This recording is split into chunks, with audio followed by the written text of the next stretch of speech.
You guys have a nice break? I had a lovely break. I didn't do much for 2 weeks. I did a fair amount of traveling. Went down to LA and we went to the Magic Castle. Is that a drug thing? No, Magic Castle, isn't that Disneyland?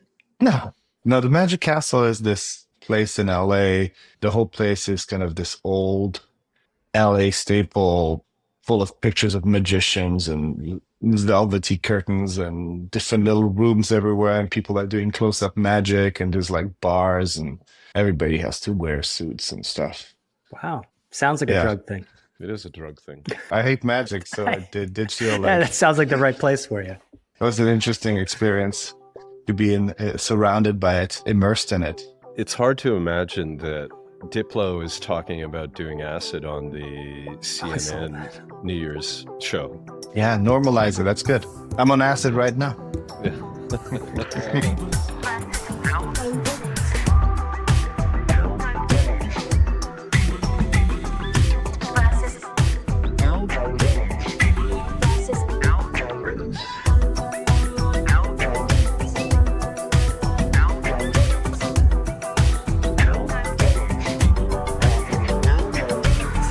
One of the things I wanted to jump off with, and this is a broad question, but I think it was one that we talked about basically all year. But heading into this year, I think one of the big questions is like, what are the growth paths for legacy media, traditional media, mainstream media, packaged media, whatever we want to talk about it, right? Because we know all of the challenges, and we've talked about them ad nauseum on this podcast, and they're evident.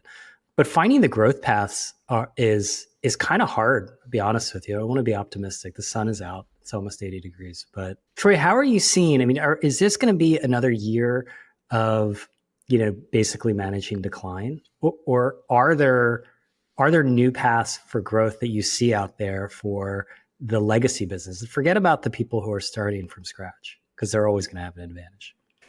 I asked the inimitable Dylan Byers a similar question because he likes to spend time documenting the fall of legacy media, CNN in particular. And it's an interesting story because it's such an important part of culture.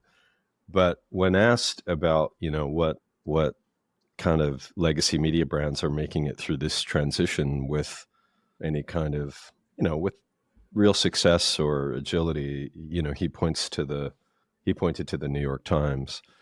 And I think there's a handful of brands that we cite all the time that have done an okay job at creating a kind of their own gravity that works in the information space. And some of them are news brands, right? There's like the FT and the Wall Street Journal and, like I said, the New York Times, and I think even Bloomberg. But for a lot of other brands, many of them either lifestyle brands or call it second tier or localized news brands, the journey is it's pretty hard to see how there's going to be same success in the future as there was in the past, unless, of course, you reinvent the business in a way that your core business is really different than what it used to be, right? Where your sort of media adjacent creation that you're making, whether your media brand becomes something that isn't about the provisioning of content and selling access to the audience that it creates, that you're not just sort of limping along. And I think that there's a lot of risks out there in 25. I think that, Google is going to do things that are hard to predict that could disrupt distribution for a lot of folks. I think that programmatic advertising that provides, a lot of the money to companies that rely on digital its future is it's not that it was going to go away. It's just that it's not as lucrative. I think that there's a lot of scrutiny on affiliate advertising of all kinds right now in terms of like how it's being gamed and how many people are competing to do a mattress review or to review a credit card. And then we have the subscription side of it, which is nice if you can get it, but it's just intensely competitive. And unless you have that kind of both unique content feed and a velocity around it that makes you just kind of undeniably important to somebody, I think subscription gets, is pretty difficult to scale around. So anyway, there's always going to be media businesses. There's always going to be packaged media. Some brands will squeak through, but in terms of vitality, a lot of the ones that we would, that we know and love are going to have a tough year, I think. the challenge with subscription also is that we don't know what happens when subscriptions, or we know what happens when subscriptions hit some sort of saturation. So even if everybody we talked about managed to build a subscription business, it would make that ecosystem would likely collapse because people have a limit to how many subscriptions they want to pick up, right? Like it's interesting to see that it's all the news brands we want to turn to subscriptions. I think there would still be a mass, and everybody was open to subscribing to things. There would still be a decline because I think there's a kind of a limit per consumer of how many things they could subscribe to. Yeah. And so I think we're gonna see consolidation there anyway, right? Like, Well, I'm there should be surprised we're not bundles, seeing more of right? that. Like, I mean, Yeah. people want a news bundle. I mean, that's why Apple News is actually Right. a pretty interesting And product. I see more because- of that in 2025. Like the news, like New York Times and the such might have their own subscription, but we're gonna see a lot of bundling. I think I buy this third party service. The New York Times is going to be a bundler, right? They're going to bundle subscriptions from other news sources. They have the escape velocity. There's that constant meme that they're a games company because I guess now the majority of time spent is not with their news products. It's with games. Yeah. It's with cooking. Yeah. It's with Wirecutter. We'll see them with things like Substack and Patreon too, because we're already hearing of people having way too many little $4 or $5 subscriptions popping up here and there. And there needs to be bundling in that space too. So that's a trend that I see emerging. And I think we'll see a lot of startups around that. Yeah. Okay. How about alternative media? I don't know what to call this media. I mean, I think because of the election in particular and the focus given to the manosphere and the various permutations of it, more money is going to not flood, but it's going to flow towards this, right? There's a lot of pressure already, political pressure on ad agencies about how they apportion their budgets. And as far as the amount of time spent, but also I think just the influence of this very incoherent, decentralized area, it doesn't match up. And so I think that there's going to be more people who are more money is going to go towards this area. What I'm interested in is whether we see brands emerge out of this. I think we see the makings of it with the Free Press and Daily Wire on the right side. But I think other brands are emerging. I mean, I've been following, do you guys know like Drop Site News? Don't know it, but Alex should know it. Yeah, Do this is up your alley, Alex. Yeah. Really? It's like, it's the liberal equivalent of like, the Free Press. Okay. Yeah. It's anti-racism. I believe it is. Yeah, they do good stuff. I like No, it. I'm sure. Free I mean, press I'm fine sure too. there's interesting brands popping up every day, and there's going to be more. But once again, that's also consolidation, right? That's also kind of creatives getting together to try to create networks of people. Is that what that looks like to you? Because that's what the Daily Caller is essentially. Yeah, I mean, the people that have found, let's call it, would you say, escape velocity, Brian, in the kind of alternative universe, I think did it most meaningfully on the back of surprisingly large subscription bases. So the Free Press hit 1 million, which is a big number. And, people throw around the $200 million revenue number for the Daily Wire. And they got out of the gates early to kind of soak up, kind of right-wing appetite for part of the spectrum that wasn't being served well. That's remarkable, by the way. If they have a $200 million business, like I do not like immerse myself in that much of the Daily Wire content, but I do enough. Like their advertiser base is like, it's pretty scruffy. I think a lot of it is subs, and there's a bunch of production revenue in there and some kind of like para-media. Also shows that we should be selling more freeze-dried food on this podcast, because that's how we get there. It's like really alarming. Like you listen to like a Ben Shapiro or watch one of those little Twitter videos, and then it's just like seamlessly he's like pitching some like prepper product. Yeah. So the point I was making though, guys, is that with all of this sort of this wonderful, kind of alternative media, or it is wildly fragmented.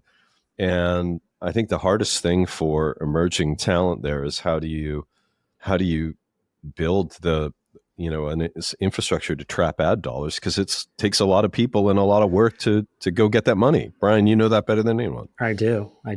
You call it a think services business. You know, it you is a have to- services business. Isn't there a middleman business? Yeah, Emerging there's a middleman middleman- business, one that you and I know very well, Alex, and it's Federated Media or Say Media or something like that, or people that put together podcast networks. It's coming back, baby.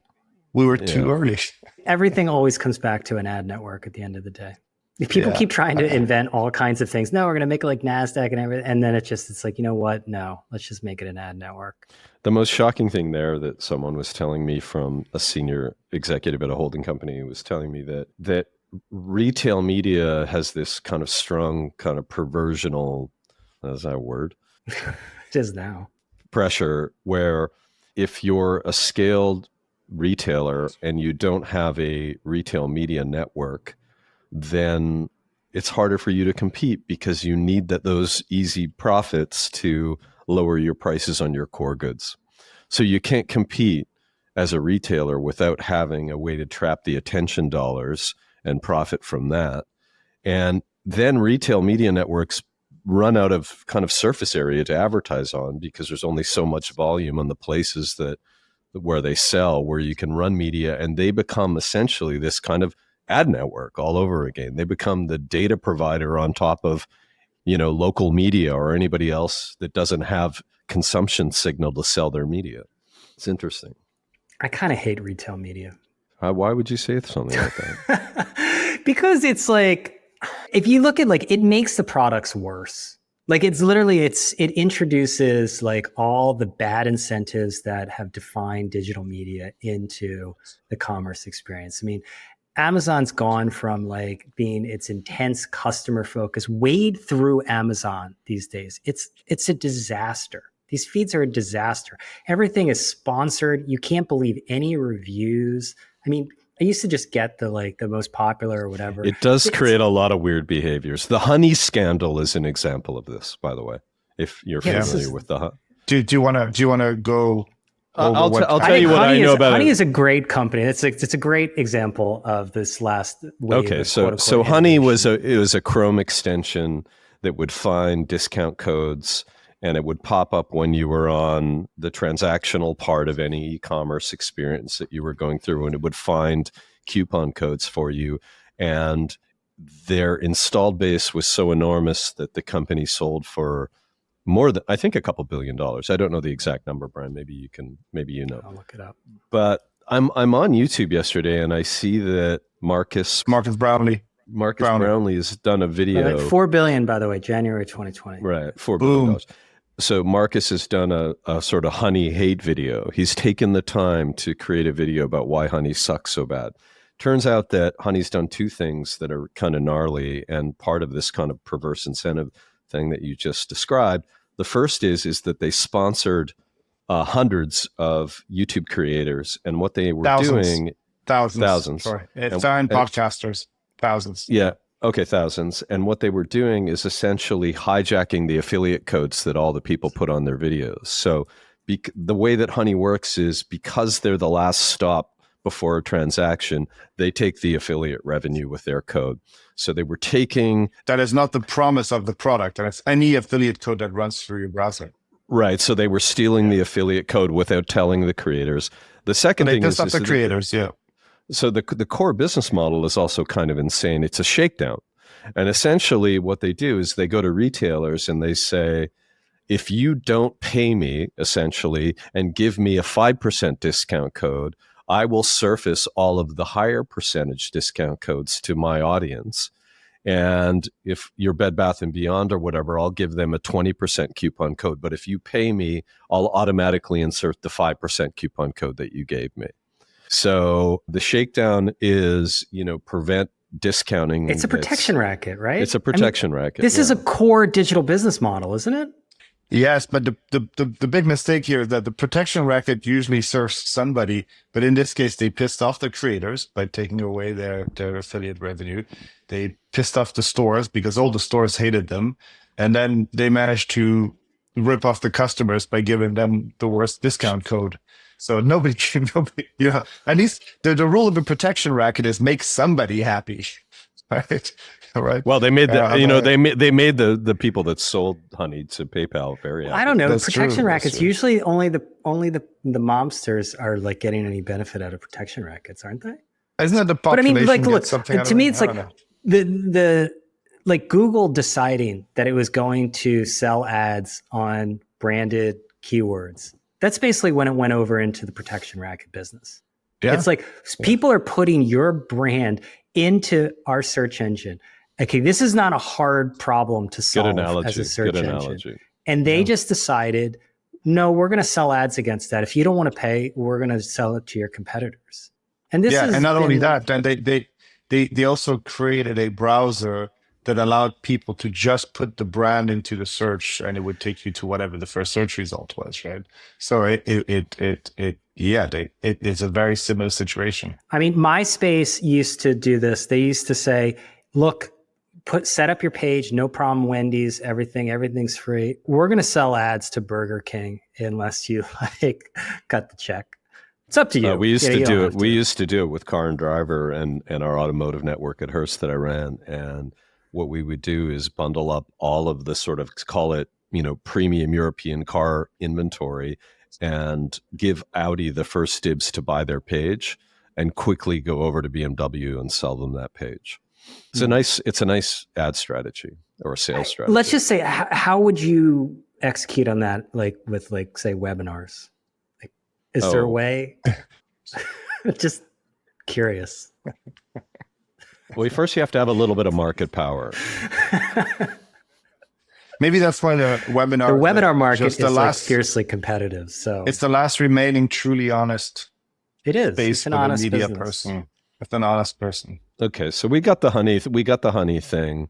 Where do you want to go next, Brian? Do you want to? I want to bring in our friend AI, because I think 2024 was probably the year of AI chat. I think we're going overboard on the chat stuff personally, because I think agents, in quotes, are going to replace chat as the big thing in AI. I think that the initial agents are going to be underwhelming, probably, but that's to be expected. Alex, what are you seeing in 2025 as a big theme when it comes to AI? If we talk about chat, we're talking about this idea that in design we used to call, like, a few years ago when we started discussing it, it was like conversational UI, which meant that the interface was no longer just a series of buttons and clicks, but something you could have a conversation to. And sometimes it might surface buttons or a row of text or a table.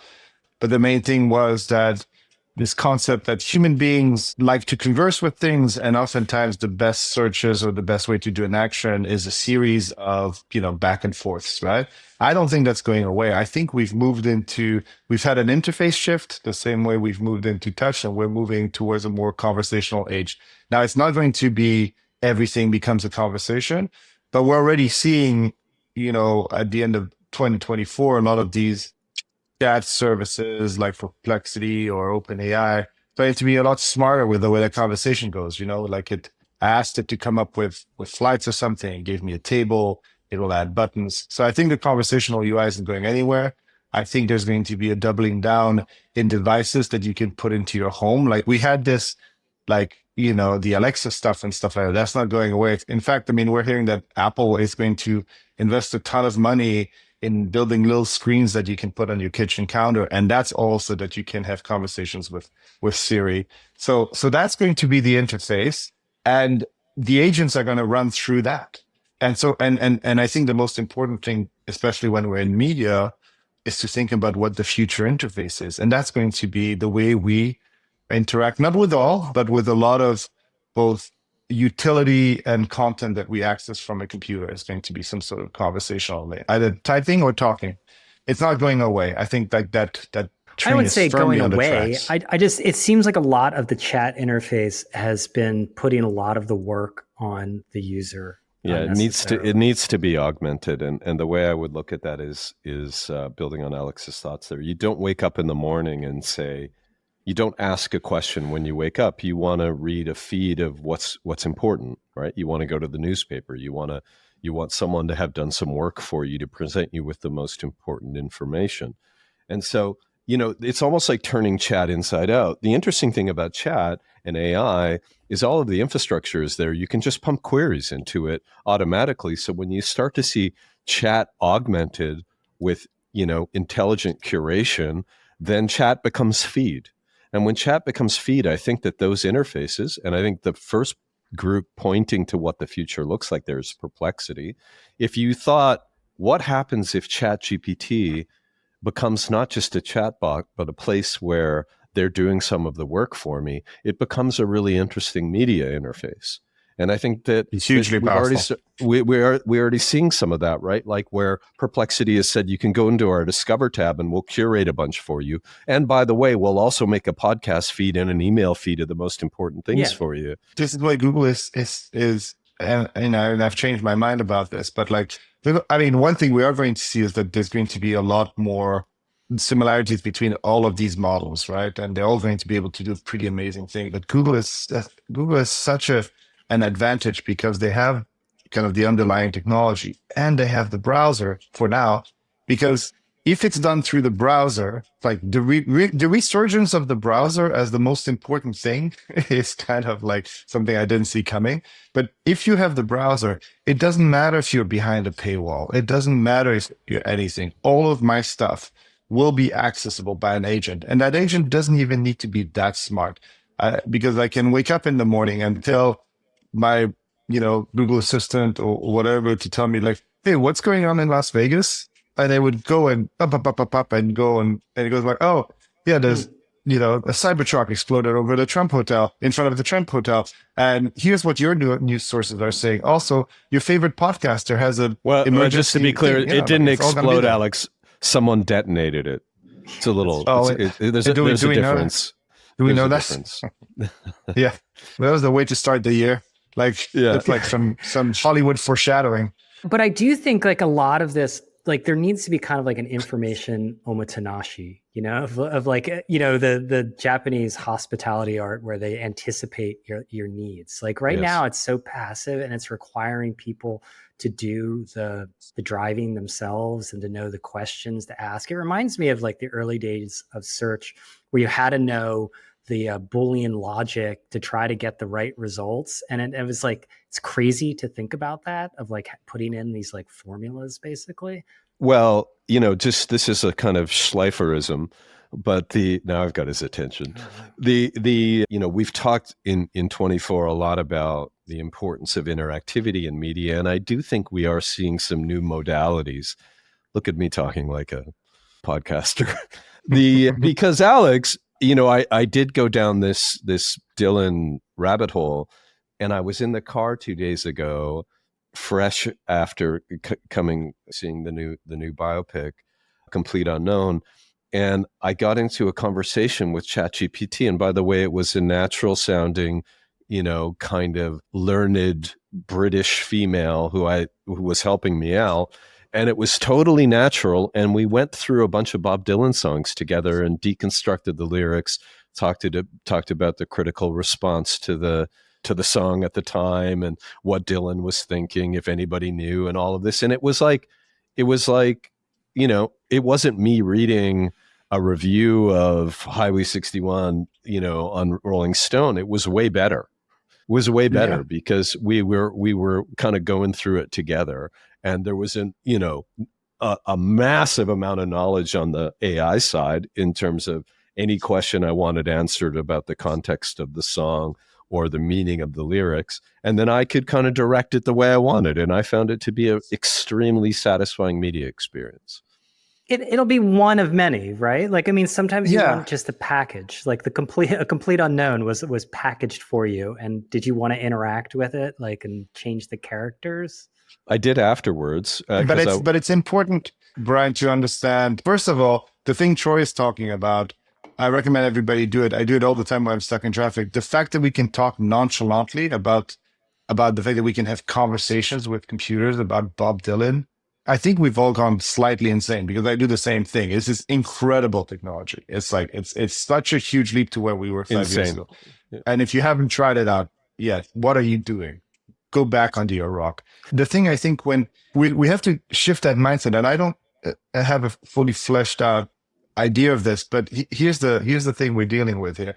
You used to have to go to a place to get your news. And then because you had a captive audience that went to your front page or opened up your newspaper or turned on the TV, you would package that and try to capture their attention for long, because that was the behavior. Then the behavior went, you open Instagram to see what your friends are doing, and now we can show you some other content in that feed. Or you go to Twitter to see, in which way the world is burning, and then you would get that feed.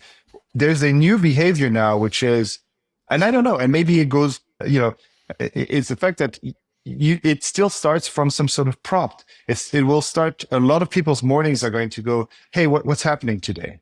Or tell me the news, or hey, just give me some good news today, or hey, tell me what's happening in my neighborhood. There's going to be, this amount of choice is not something people had, because in the morning they would wake up and they would say, I want to know what's happening. I would type CNN.com. That was what they had access to. When you give people access to a very simple prompt, it doesn't require a lot of work to ask the computer something. It changes the feed you get back. It might mean that, it is some sort of algorithmic feed. It will be perhaps tailored. It might display itself in all sorts of ways. It might generate into a podcast. It might generate into a little clip show that you can watch on YouTube.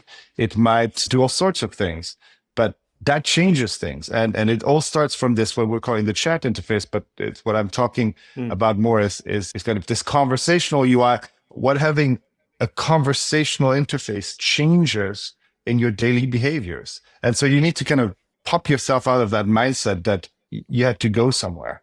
Does this come at the expense of feeds? Like, we're going on 20 years of feeds, basically. I mean, I trace it back to, I don't really count search, but to me, newsfeed, when Facebook went to the newsfeed in 2006, that really set off feeds dominating like the digital media experience. And they're incredibly inefficient. It's interesting to me because there's so much friction in feeds. You're like wading through a mass of information, and for all the power of algorithms, I've spent a disturbing amount of time on X lately, which I want to talk about. And you're just wading through a bunch of just raw information to find, really good things. And to me, like, feeds are incredibly inefficient. And I think we'll look back on them and be like, that's really strange. This is how we mostly accessed information. Yeah. I do want to learn more about your X obsession, whether it's just kind of misplaced voyeurism or it's self-hate or what is going on with that? It's menthol cigarettes. Do you talk to your wife about this? No, I give her highlights. I was like, do you know what's going on now about the H-1B fight? Do you know about the fog? It's like, I've spent a lot of time, I've changed my opinion on X completely from a year ago. Like, it is a significant and possibly the most important singular actor, I think, in like the information space. Like, it is already changing political debates. We saw the spending bill get tanked just through X. This H-1B debate, were you up on this over the holidays, or did you sit this one out? No, I watched it unfold. So Vivek Ramaswamy, the guy who's also doing Doge with Elon Musk, he really set it off with basically a very straightforward post saying that, Americans don't want to work as hard as people coming to this country under different visas. And it really set off a kind of interesting debate over not just the H-1B program, I feel like, but this underlying precarity, I guess, that a lot of sort of middle class to upper middle class Americans feel at this time. Because I think it all like relates to, the war on middle management that we've been talking about, and how safe careers are not safe anymore. And that's going to continue to be the case.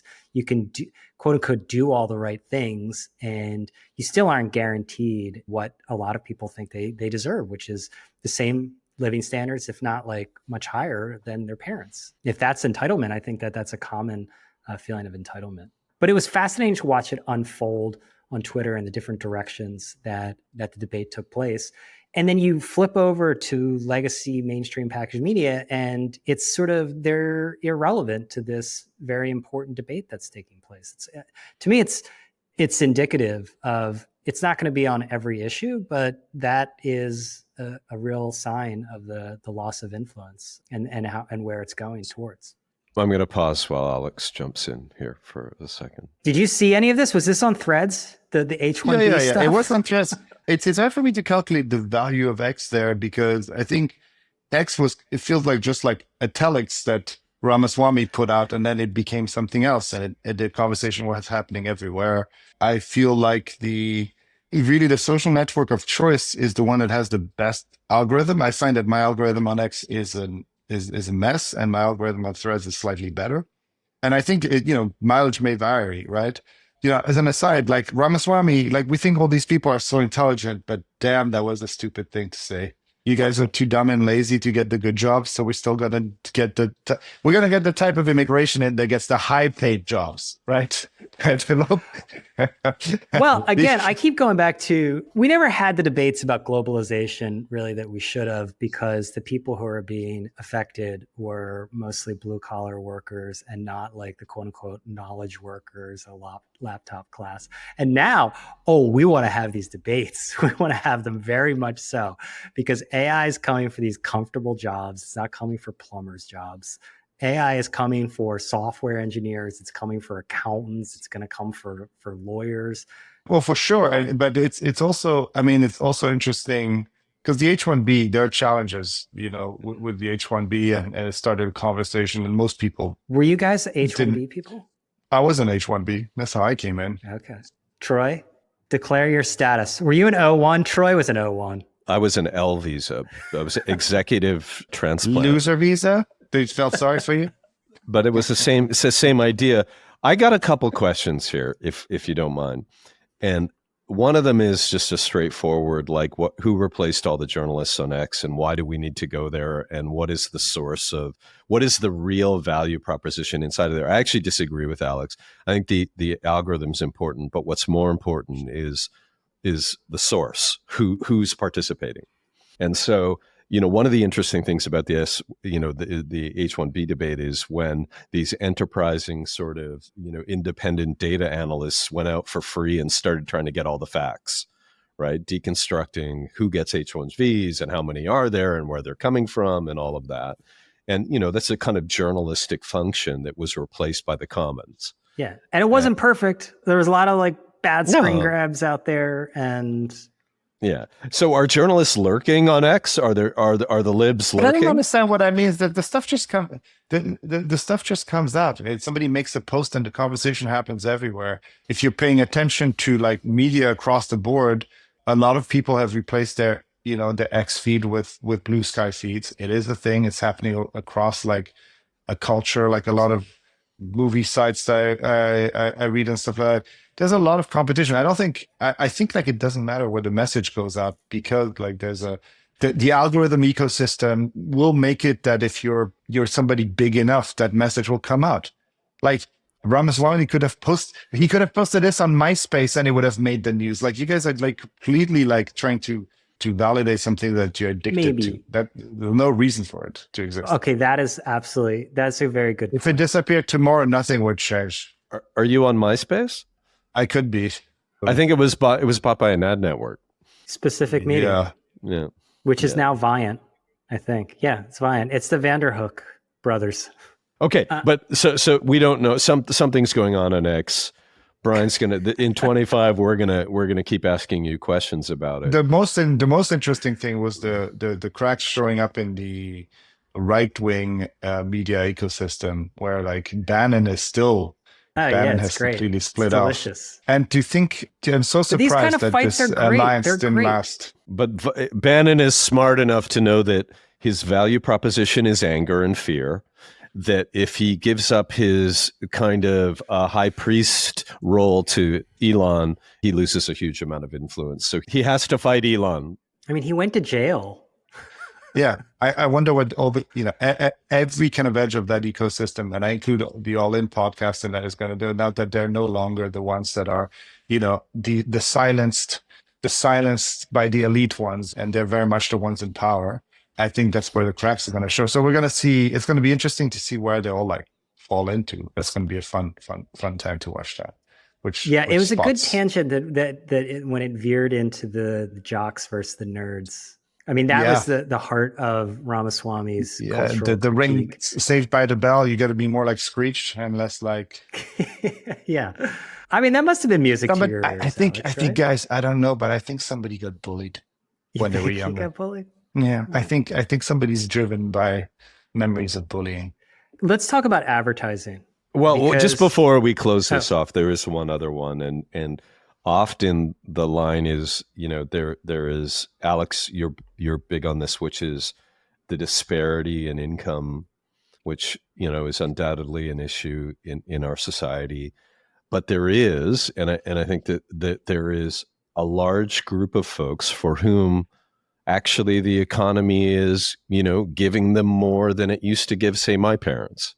But, I reflect on it, and I think that the thing I keep disagreeing with you is people don't compare their lives. They don't compare their lives to their parents' lives. They compare their lives to the person they see on Instagram, and the wealth disparity has become insane, and people's expectations are different. Yeah, I just think it's kind of messed up. Technically, they live better. Right. It doesn't feel better. We lived in a city that was radically less expensive than, the places where, young professionals want to congregate today. Everybody moved to the coasts and got caught. And there's a massive housing crisis around affordability of housing, which is, extremely concerning for, 30-year-olds that want to have a family or buy a house. But there's another one, which is, when I was a kid, we never had $35 cocktails, Alex. We never went out and had $300 brunches. We just didn't do that kind of thing. Yeah. Did you know this is a Forbes study that, according to a Forbes study, Gen Z respondents said they need an annual salary of $587,000 and a net worth of $10 million to be considered financially successful. So you guys are getting pretty close to telling millennials to stop drinking lattes so that they can save up for a house. Not at all. We are, yes. And we are also saying that median wages have gone up significantly. Yeah, but you still can't buy a house, so who gives a shit? Yeah. Like nobody wants to have kids. There's a sports bar near me that has that they just got. It was like a normal. It's called Shuckers. It was like on the bay, but then it got bought up by some private equity goons or something, and they reopened it as like the Palm Club, and it's basically the same thing, but now they have a chicken tenders tower for $98 that they're selling. That everybody wants to do it. That's a good prediction for 25 is towers. Towers are the new power move. Yeah. Well, towers are essentially the bundling of food. So that's going to happen everywhere. Poo Poo Platter was the original. That was the height of luxury in the 90s. We cannot undermine the wealth disparity that when you see somebody spending the same on a cocktail that somebody else needs to buy an entire meal for the family, or when people are constantly getting ruined because they just get sick, or they can't afford a house, or they're working 3 jobs when people are telling them, but the economy is great. Like that stuff's not going away. Like you can't tell people. Well, that's what the culture war ends up getting replaced by class wars. I mean, it's complemented, but I think the class wars become. I'm here for the culture war turning into a class war. That's what it needs to happen. Some good old revolution stuff. Security on the ranch. Hold it. We skated by a very important summary for 24, which was we had a nice People versus Algorithms Christmas event, and we did have seafood towers, actually. We had seafood towers that had shrimp and oysters. And it turns out I called my friend Vivek afterwards and I said, I'm not feeling well. And Ramaswamy? I called Brian. No, different Vivek. Different Vivek. And he said, I'm sick as a dog. Brian said, I'm completely incapacitated. And it turns changed out my organism. It changed my organism. It was 7 days for me. 7 days of hell. So you mean you poisoned people with the seafood tower at the first event that we threw? I'm so happy. It was a fitting way to end the year in media. It was a very fitting way. So I think the listeners should understand that if they don't see me on the ticket, just stay away because it likely leads to vomiting. And it was a nice event, Alex, and there was nice crudo and some steak, and it was good. Sure. And it turns out that less crudo and more cocoa. No, but one thing is that I wanted to send out a group email and find out who, and just a few people got sick, not everybody. Just a few. Okay, weird. great. right? Because there was this oyster. A lot of people that got sick from oysters in December. It's like it's a norovirus that I just want to be, I mean, you guys just accelerated the decline of media just a little bit. It's nice to have a part in it. We're just taking people out in the busiest time of the year. But Happy New Year to both of you. We didn't say that. It's like it's Yeah. 2025. It started with a bang, as we saw. Right so outside can the we talk Trump about Hotel. advertising, important things like advertising? Oh, Yeah. yeah. Are we still going to talk Could- about advertising in 2025? Isn't it over yet? Well, that's the thing. So I watched the Perplexity CEO Aravind Srinivas. He had this interesting video. I mean, I've seen these kind of things from tech people a lot, so I sort of take it like with a grain of salt. But it was about advertising and sort of how he is seeing advertising, and that it would increasingly move to advertising not to people but to agents, and that basically advertising will actually see less advertising, but there'll be more advertising in which the persuasion is going to move to trying to persuade agents. Right. It's like saying we're going to go to war, but no one's going to get hurt, just the robots. Yeah. I mean, this is very attractive. I don't believe that's ever the case. Anytime anyone says there's going to be less advertising, I've noticed there always becomes more advertising. No, it's just such a great way to make money. And it's like the grease that fuels capitalism, right?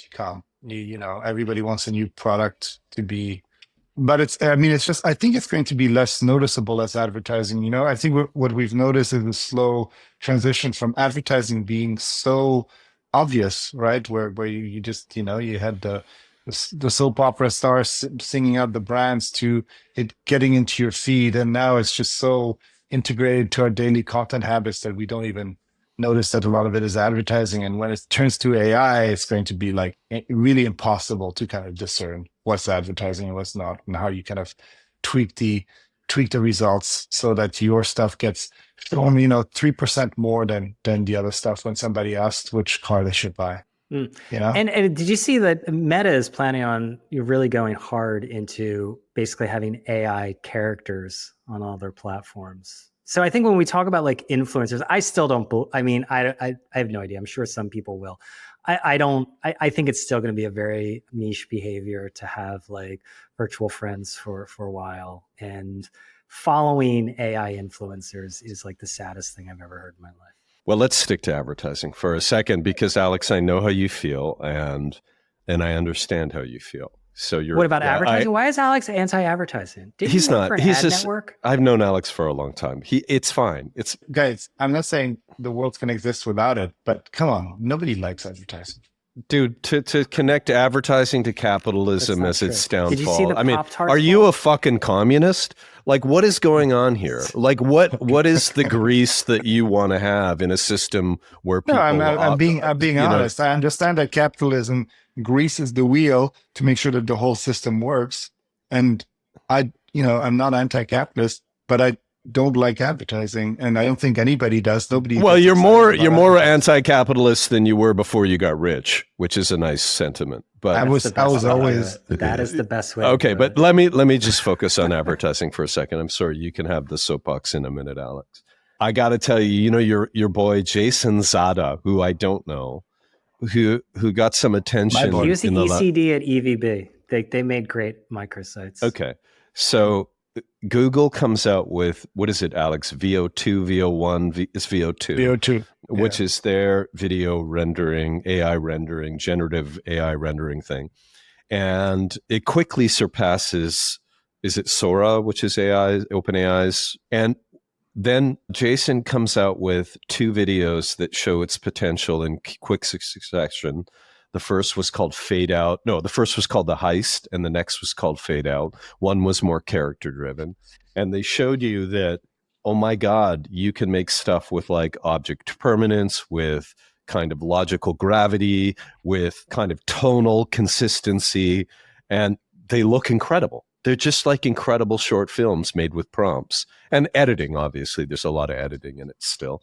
And you look at that and you're like, there is no way, and it'll start with the Super Bowl, but that's a little early in the year, that the creative process and the versioning process in the ad world is just not completely upended very quickly by AI video content production. It's just impossible that it won't be.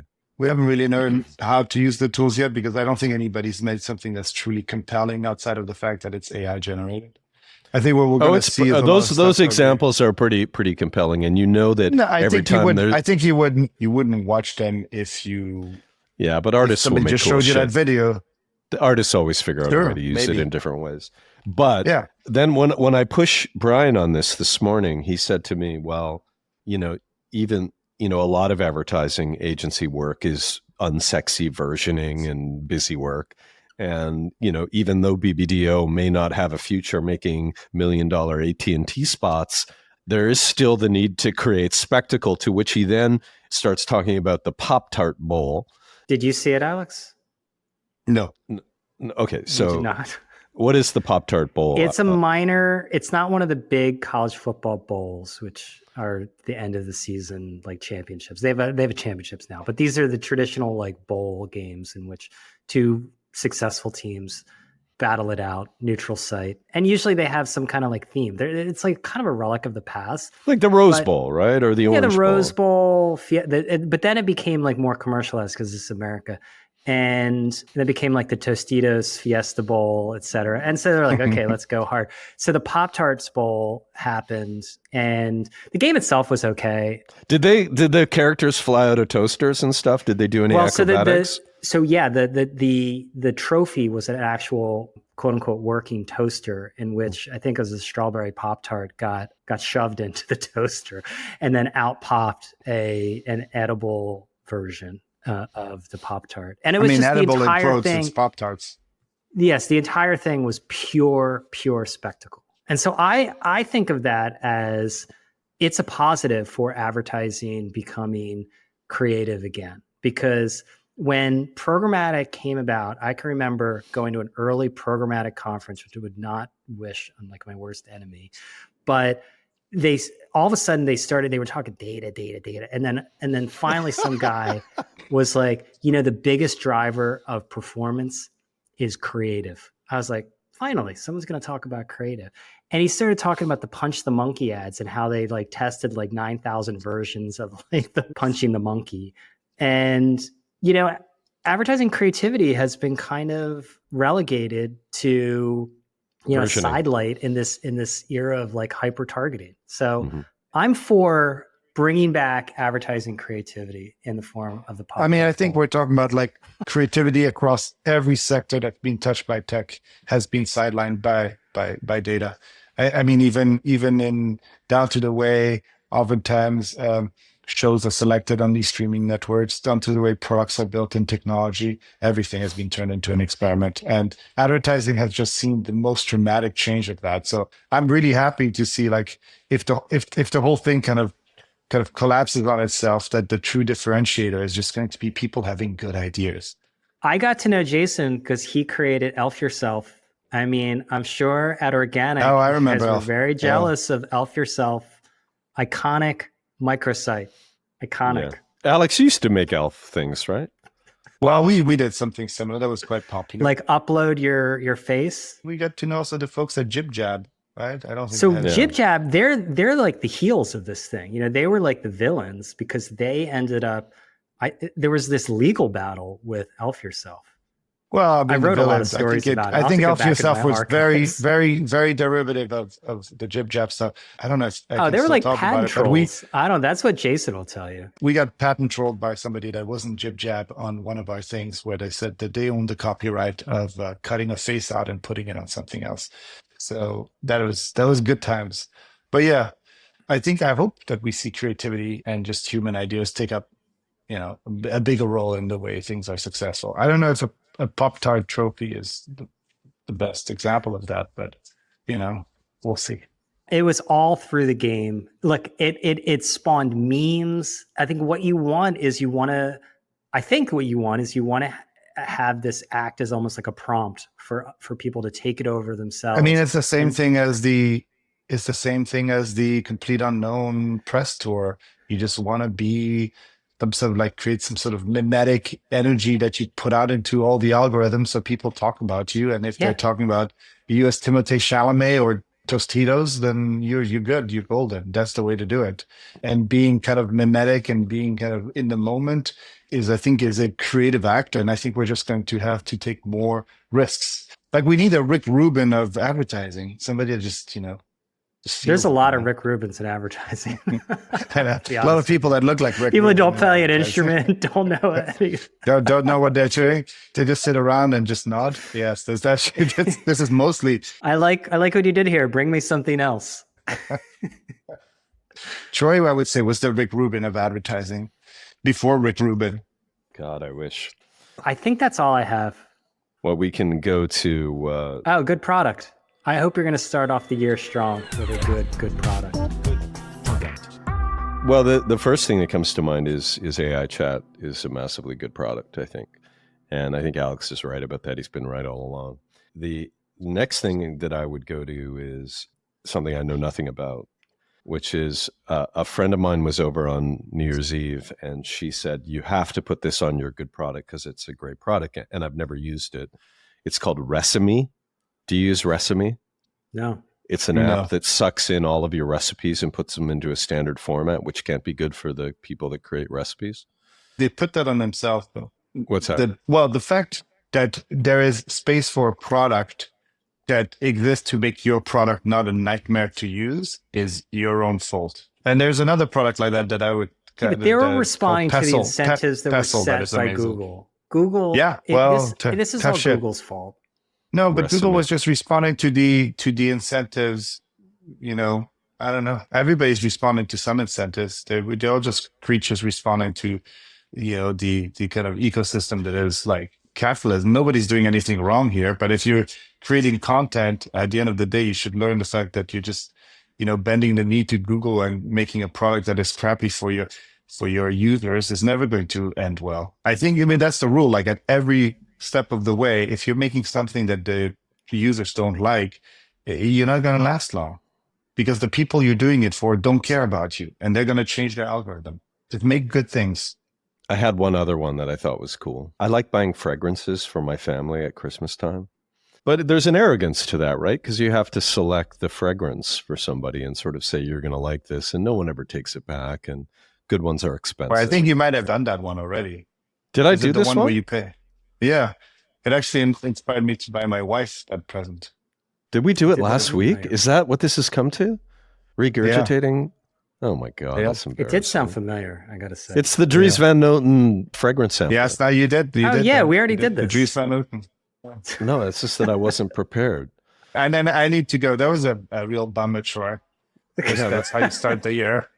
By recycling old content. But Alex, before you go, was there anything that you got for Christmas from one of your family members or someone that you thought, this is a great product and very thoughtful? I got socks. That's thoughtful. Socks are a great product. We're buying ourselves a trip to Vegas. That's like, we kind of gave ourselves that with my wife. Family trip to Vegas. Mm-hmm. Not family. No, just us two. Okay. Okay. We're going to go to stay at the Trump Hotel. I don't know. I think that Sphere is really dependent on who's playing. I don't know what's playing right now. But Vegas seems to be a good product. You got a lot of different things to do. It's easy access from anywhere. It's a quintessential American product. 2 days. That's what I like about Vegas. Fully immersed. It is maybe Dubai now, but like when it was like, this is a very American kind of thing. The best product for me was, and one of the greatest thing I've seen in 2024 was the Waterworld stunt show at Universal Studios Hollywood. Now, if you see one thing, if you just go to that Universal stunt show, it is all practical effects. It's a big cast, people on fire, explosions, splashes, jet skis. It's the most incredible thing I've ever seen. It beats any Cirque du Soleil show. No, it's just incredible. They recreated. And also, if you want to rewatch Waterworld and give it another chance, I would recommend it. It is a great movie. It is a great movie. Kevin Costner is just hitting his middle-aged prime, just like aging like a fine wine. That was like infamous as like the like worst movie ever made. It was, and we were so mean to it, and we didn't know how good we had it, because that movie is fantastic. It moves. It's got great set pieces. I mean, the bad guys are called the smokers because they ride motor vehicles that use gas, and also they have a huge stockpile of cigarettes that they found on a cargo ship, and they all smoke cigarettes. It's incredible. It's just, that's the movie you should be watching this year. Just, you'll thank me for it. Perfect. Waterworld came out in 1995. Yeah, I mean, you should celebrate the, what is it, 30 years of Waterworld. Well, there you go. Thanks for saving my ass on that one, Alex. Perfect. Yeah. Good product. Well, you know, we're getting older, so we have to look out for each other. Yeah. That's it for this episode of People versus Algorithms, where each week we uncover patterns shaping media, culture, and technology. Big thanks, as always, to our producer, Vanya Arsenov. She always makes us a little clearer and more understandable, and we appreciate her very, very much. If you're enjoying these conversations, we'd love for you to leave us a review. It helps us get the word out and keeps our community growing. Remember, you can find People vs. Algorithms on Apple Podcasts, on Spotify, and now on YouTube. Thanks for listening, and we'll see you again next week. All right. Thank you, everybody. Happy New Year. Happy New Year. Thank you. Happy New Year.